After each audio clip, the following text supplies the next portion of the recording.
ono omuwala Sunshine avuddeyo kubeera nga ategeeza eggwanga nti Chicken yamufunisa olubuto era bw'atyo n'alwegaana okuba we yamutegeeza nti Chicken ndi lubuto lwo.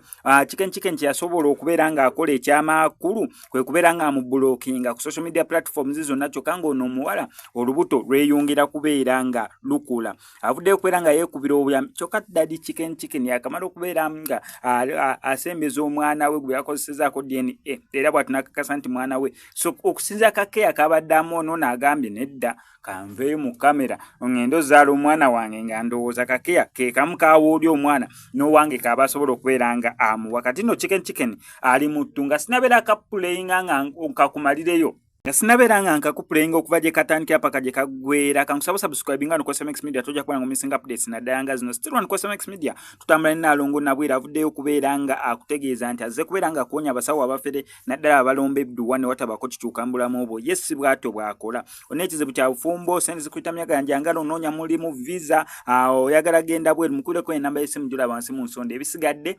obimulekere. Yali agulawo spa kati nga ayita abawala ng'ayagala anoonya abakozi kati weyansa kati nange nali omu ku abo abakozi abaali bazze ofuna omulimu. Kati nampa omulimu ku abo abakozi bonna be yawa omulimu. Ne tugendayo naye we natandika okukola ebintu natandika okubitwala personal. Awo Birwa bino ebya mpaako nedda yankwana like kale yankwana. Anti era kweko boosi n'abanga ate asabiriza abakozi bya mpaako towabizanyako edda ng'ogamba muno omusanga n'ekyokulya n'omugamba mpaako tolizaala akalema. Twabizanyanga. Kati boosi ndowooza kirabika bw'atyo bwe yali akola. Olwo kati omanyi ebintu ne bitandika otambula. Kati ne tubeera mu mukwano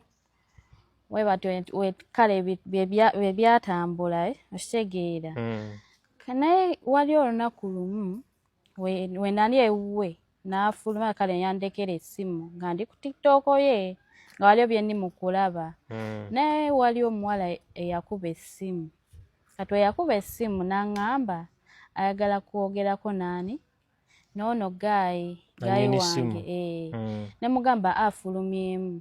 N'aŋŋamba njogerako ne muganda we konze ye nga saagala mugamba nti ki oyogera ne girlfriend we ndaba ekiddako.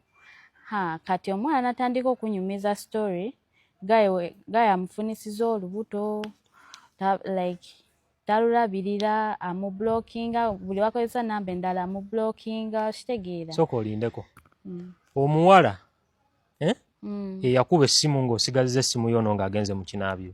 Yali afulumyemu. Ng'afulumyemu. Ky'ogamba naye yali ayogerera nsonga za lubuto. Yes. Kati n'aŋŋamba bannenyamba oyogereko ne brother wo kubanga nze nkooyo okumwegayirira atandika olabirira olubuto lwe. Yamanya anyumiza sister.